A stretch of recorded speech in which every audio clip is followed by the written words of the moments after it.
So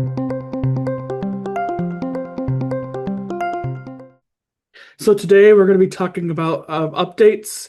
I have a MERS and Power update. We are going to be changing in-grid editing. We have about 5 to 7 grids that we allow you to enter in the cells directly. So we are going to be changing that.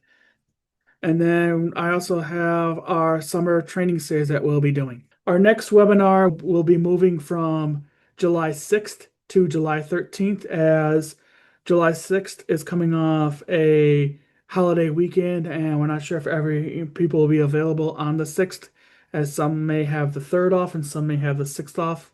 We have the 3rd off, but I felt like it was necessary just to push that back a week. As I mentioned, today we're going to be talking about updates, MERS, upcoming changes to in-grid editing, and our summer training series. So for updates, what I'm going to do is I'm going to run through, kind of highlight some of the updates we did, and then in this past month, and then show them in our software. So for payroll, we move the deductions in employee comp package to be the first tab, as that is the most used tab. Before it was a third tab, and we realized that that's probably the tab that gets used the most by far. So we made it the first. So when you open the menu item, it's the first thing that appears, so you don't have to click to it anymore. We remove the ability to create a MERS GPP upload file in the MERS export menu item, as Empower does not have a GPP file upload. I will cover that more when I get to MERS. We added a field in employees called EEO for Equal Opportunity Employer for salary, for EEO for reporting. I don't know how many of you actually are required to fill out EEO4, but we needed their salary. The default, we'll have a default value. We will not have, we will. We had a default value for each employee that will be one of the two options that we released. If the pay code is H, meaning hourly, then we'll multiply the rate by 40, then 52 to get expected annual salary. For all other pay codes, the rate is just multiplied by the annual number of pays to get expected annual salary. So that's how we get like an expected annual salary. You can always go in there. It's on the front page of employees and edit the salary if need be. And if you don't do EEO4, then you don't have to worry about that. General, we changed the word post date to entered date across our program to reflect accounting terms. I believe in GL post at the bottom, we had post date. We were informed by a couple people, and then we looked it up ourselves, that post date and effective date are basically the same thing. But post date for us typically meant the day you entered it into the system, and not necessarily the effective date of when it affects your books. So we changed that for clarity, that enter date is the date that you entered the transaction into the system, not necessarily when it's effective, but when you entered it in. So we just wanted to make some clarity there. We upgraded the EEO4 file menu item to only include employees that have an EEO category, and now the salary field will get the value from the EEO4 salary field. So we made some changes there. In General Ledger, in GL Post, we fixed an issue when trying to load and commit a pending journal after you attempted to load a journal would cause the journal you are trying to load to be deleted. So what that was, if you happen to accidentally close your program without committing the journal and it was pending at the bottom, when you went back into General Ledger and you try to load any other journal, the message would pop up saying, "Hey, you have an uncommitted journal loaded. Do you want to load it?" And if you had said yes, it would load that journal and remove the journal that you were trying to load. So we fixed that issue. It was very rare, and I don't think that most people come across it, but there was a possibility. And if that happened, you would have definitely noticed it. So now we clear the transactions. We clear the filters on the transaction lists when unloading or committing a journal. Before, for some reason, they were still filtered. We updated undo deposits to only allow financial institutions that have not been closed to be selected. So when you're going to make deposits, you can now only select financial institutions that have that are still open. In my work, we updated bank validation when entering a time card. We updated the payroll banks page to accurately reflect pending bank usage for associate banks. And then we fixed an issue where a blank equipment or inventory code attachment would save if the user saved an attachment with an invalid code. And then we also added two new columns in banks. They are two year-to-date added and year-to-date used. These totals include all the bank activity for manual bank adjustments, bank calculations, and approved time cards. Pending and rejected time cards are not included in the totals. Banks with calc types based on anniversary dates will show year-to-date values as of the employee's anniversary date. Otherwise, it'll be based on the calendar year. So year-to-date could mean one of two things, depending on the bank. So if they happen to have a bank like their sick time or vacation, which is a sick time, which is based on the new year, and then vacation, which is based on their anniversary date, the year-to-date column will be two separate things depending on the bank. So for reports, we widened the fixed asset code, updated the report header, and added a report footer. And then we did some realigning on the main page in the FA status report. So we cleaned that up a bit. We changed the post date header caption to enter date to reflect our changes in the software in the out of balance journals report.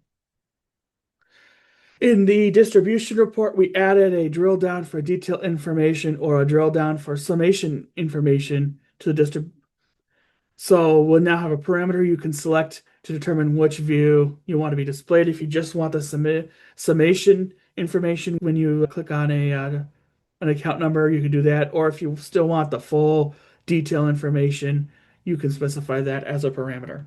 So first in payroll, in employee comp package to show it, it now opens with deductions. So we now have deductions first and not here. So when you open it, it'll just go right to deductions because that's pretty much where most people will be most of the time they go into employee comp package. In the MERS export file, we removed the button called the GPP upload file as that is not used, and we will change this. The text will be changing as well, so to reflect more accuracy what file we're generating. In employees, we have EEO4 job category, and then we also now have EEO4 annual salary. So you can, if you had a job category, will automatically calculate the annual salary through update. Once after the update, obviously you have to hand enter it in for any new employee. But in case if you have to do EEO4 reporting, you can type in the salary to meet the requirements. In general ledger post, just open up a random journal. We now say enter date at the bottom here and no longer post date. And then human resources EEO file. I guess the annualized salary is now taken from those fields. So if I go to Kaya Vaughn in employees, they now have 644. They now that's salary. So that's where we get the salary for the EO4. And then the other one I wanted to show, I'm not going to show the my work stuff, but in general ledger distribution report, we now have the condensed or standard report, and then we also have the detailed or summation drill down as a parameter. So whichever one you want, you can select. So at the seminar that we were on Tuesday, while you guys were in a meeting, I talked with the lady there from MERS, and then I also talked with somebody directly from Empower, and I got more information on exactly how they're supposed to operate. Now, there's still some questions that I have for them that haven't been answered yet, but so far this is what I know, and hopefully, and if you guys know something else, then you can either let me know if there's anything we need to change, or we'll try to get it out as quickly as possible. So if you want to use an upload file, you have to contact Empower and follow their steps to get authorized to upload the file that we generate in the MERS export file menu item. So they don't automatically give you a file. In December of 2025, they probably asked some people that had larger plans to send in the test file. If you didn't send a test file in December, then you have to get approved now to get a to be able to upload the file that we generate. It doesn't matter if you use a GPP or PDI, you have to get authorized to use the upload file. Though they don't care what you use, no matter what, you have to get authorized either way to use the upload file. You just can't, oh, you automatically have the PDI, it doesn't matter. You have to get authorized to use the file. The test file that Empower uses is the same as the actual file. So in the MERS export file menu item, you just generate the file like you are doing this as a real upload. The file itself doesn't change, and Empower wants real data. They don't want like a mock or a fake. So, because what they do is they take that file and they map the fields online. So they want the actual file itself. So based on a couple of we had a couple issues based on the feedback from the file format. So the formatting for columns that have decimal places is now properly two decimal places. So there's several money columns that, you put dollar amounts. They wanted those to be two decimal places. We were using them with four. And we didn't catch that because if I open the file up in Notepad or Excel is kind of unique. It does its own little thing. So I would be cautious about opening files in Excel because it can change the structure of the file. But they recommended we use Notepad Plus to just look at the files. And once I did that, it was definitely four decimal places. But Notepad itself gave us two. So that was one reason why, if you're having a problem with the formatting, that is why. And the plan number in the Triller record now appears as the plan number entered in the MERS menu item and not the X's with the dash. So for some reason, we forgot to add that in at the bottom. So these changes will be released in our next update. In the meantime, I'm going to show you how you can manually adjust the CS file through Excel. You're just going to have to you could also do it in Notepad Plus, but I would recommend doing it in Excel. So go to each column that has a decimal and change the format to the number and make sure two decimal places are showing. And then you enter in the plan number in the Triller record. Also note that once we get these corrections out and it's generating the correctly formatted file, CSV file, the first time when you just go into the MERS, there will be no changes you have to make. If you open it up in Excel and then you make changes and save them, you will lose the formatting and you'll have to make sure that all the columns with money are number columns and not just general. That is something that Excel does, and it's kind of beyond out of our control. Well, we might take a look at it and see why, but we're just generating a CSV file, so we don't have complete control of what Excel does. We are going to be adding a third option for the MERS contribution source in the deductions menu item called employer non-matching, and changing the employer contribution source to employer matching. So in the contribution source for MERS, we'll have employee, employer non-matching, and employer matching, an employer match. And that is because Empower now breaks out the employer portion. So we will be adding that in there. As this will make the distinct if the employer portion is a match or a non-match and put the money in the appropriate column. So this is what the current file format looks like. So this is what we currently have. And if you scroll over to the money columns, which is W through AA and AB.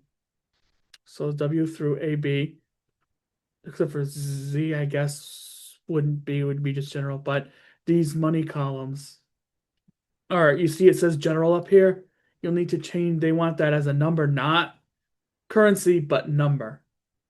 So you just highlight, you click on W, highlight it, and make it number.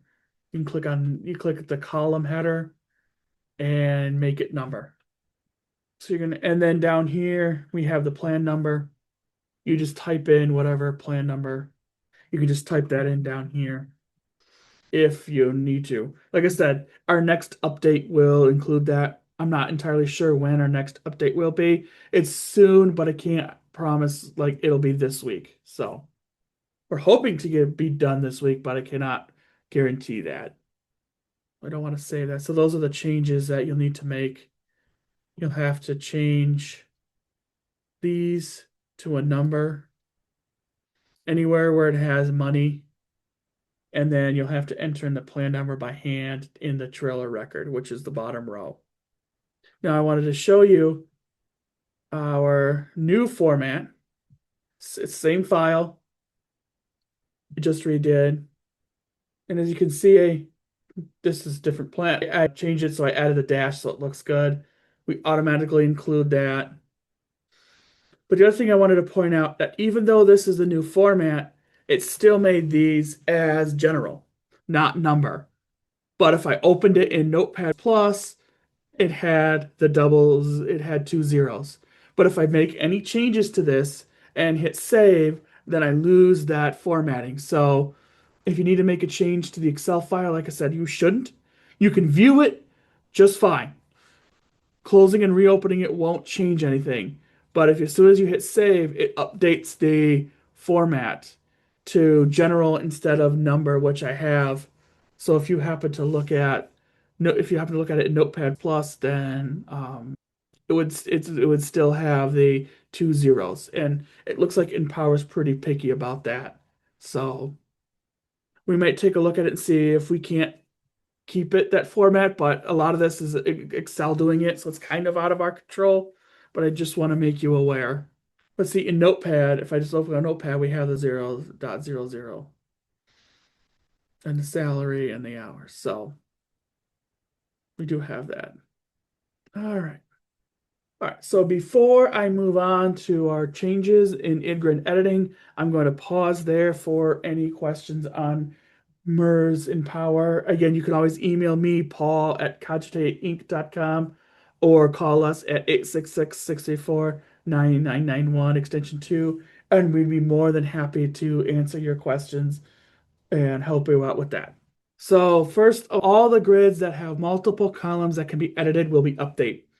These such as call log, purchase orders, road names, customers, vendors, all have a grid that has multiple columns that you can just type in the information that those will be updated. So just so you kind of have an idea of what grids we're looking at.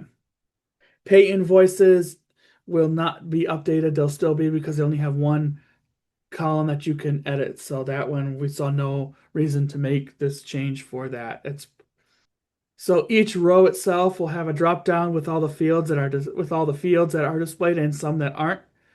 And keep in mind that not every field in a grid is editable. Um, Most of them are, but not all of them. Like in purchase orders, you cannot edit the quantity received and quantity date, date received rather. So if you can't edit it, there's a reason why.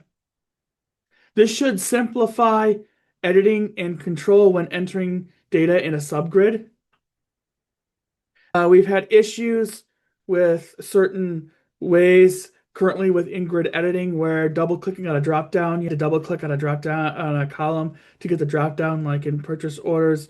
This should also eliminate some of the issues if somehow like in purchase orders again, inventory code wasn't changing the inventory code wasn't or was changing things even though you didn't want it to. So this should help smooth out some of the rough spots of a grid. So you can either press F2,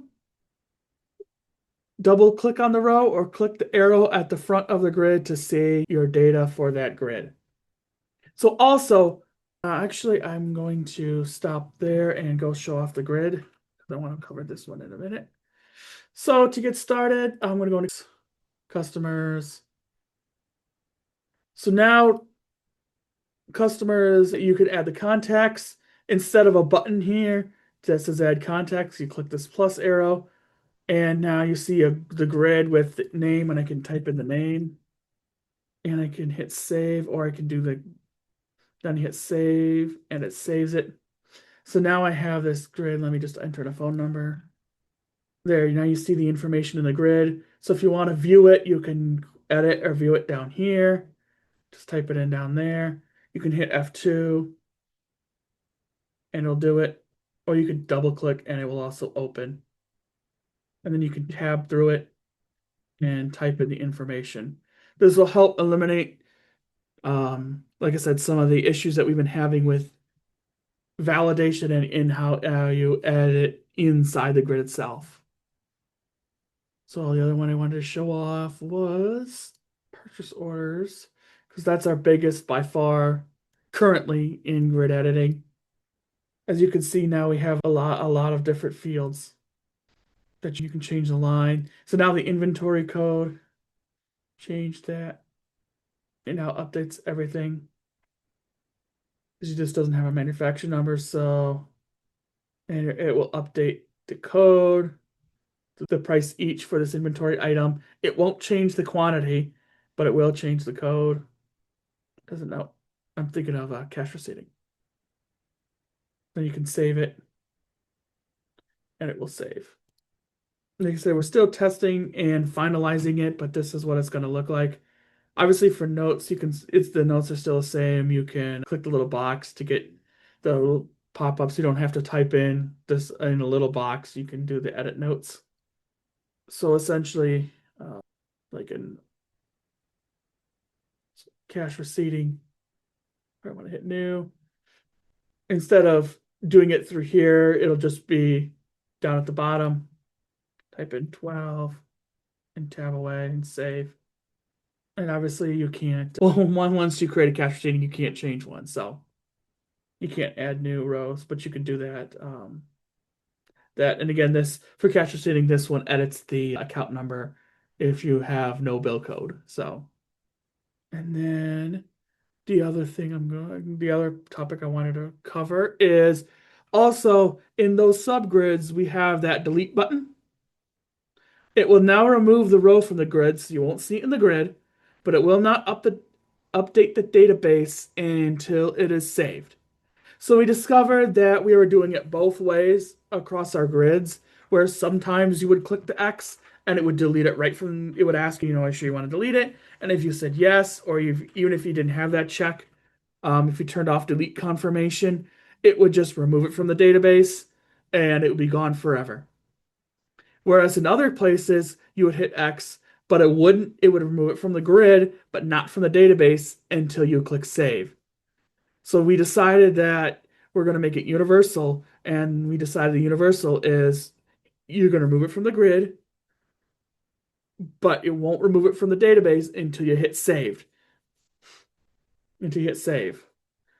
And that way, if you accidentally delete a row, especially if you don't have delete confirmation on, it is not saved until you click the save button. So if you change a different record and it says there are pending changes, do you wish to save them? And if you say no, then it will revert and add the row back in. So that way, in case, like I said, you make a mistake, it doesn't get saved instantly. That is the other big change that we made to in-grid editing. So I'm going to also pause right there. And does anybody have any questions on the in-grid editing? Again, we're hoping to get this released by the end of this week. Right now, we're in the testing phase, but I cannot guarantee that it will be ready by the end of this week. The other thing that we did was now that we have accessed this way, we removed a lot of the columns up here because for the most part, you don't need to see all that information. You can just click the drop down. That way the grid itself isn't as wide, so you don't have to scroll left or right to see all the fields. You have the most important fields that you want to see right here, and you can just, hit F2 or double click or click this arrow to see the rest, like expected date, quantity received, date received, your line, your quantity. So we did, we were able to remove some of the columns. Just like in pay invoices, I don't know if they have any, but I'm just going to try. Yep. This one we kept the same because the amount to pay is the only cell that can be updated. So we just kept it the old way because you can only edit one cell and it made no sense to change all that just for one cell that you can edit. So, and also editing that cell does not affect a lot of all the other cells. So, like in purchase orders, changing one cell affects a lot of the others, such as manufacturing number, quantity, even the price of each cell. You could also edit, okay, you can edit the discount as well. Okay, so you can edit two. So, but that's it. This summer, we're going to be doing a summer training series. We have 7 topics so far. It'll be every other week, and this is supposed to give what we're hoping to provide is an in-depth look at a topic, kind of almost like an inside view of how it operates, kind of behind the scenes, some on how to's, how to set this up, how to do that. So they are going to be either Tuesday or Wednesday. We'll send out an email and you can give us feedback if you'd rather have it on Tuesday or Wednesday. You can email Paul at cogitateinc.com for a preference. Like I said, I'll send out a blast email.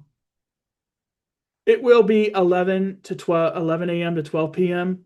We'll block off an hour. Not every session will take an hour, but we'll just block off that time in case if we end up taking the full time with questions. And again, at that time, we're happy to answer any questions related to that topic that we're doing.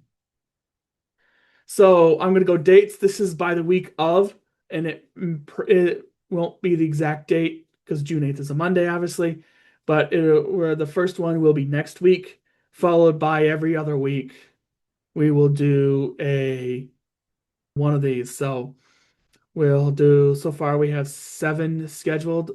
So and we already have 7 topics. So, and if there's a topic that you want us to do, and we don't have on here, please email Paul, cogitateinc.com for that, and we might fit it in there. So we will send a Zoom invite the week before, just like a webinar. It'll be over Zoom. So these are going to be much more in-depth training for a particular topic for the day and how we imagine things how things operate and what our thought is into that. So we will be recorded and we will be posting them on our YouTube. We might not post them as a public video, but we will definitely be sending a link out so you guys can watch them. So we have the topics that we have chosen, and they're in order of when we're going to do them. We're going to start with my work. That'll be next week. Again, either Tuesday or Wednesday. And if we don't get any feedback based on preference, then we'll just pick a day and go with it.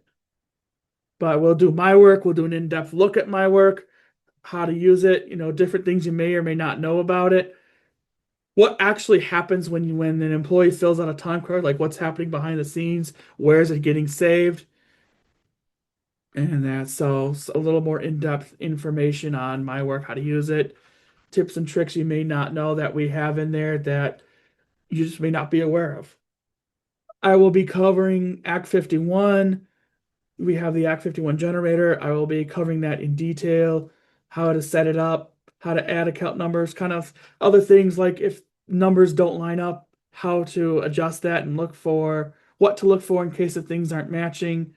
And then at the same time, because Act 51 probably won't take a full hour, I'll be covering MERS as well, how to set up MERS in our software and generate the upload file for MERS. So I will be covering that as well in week 2.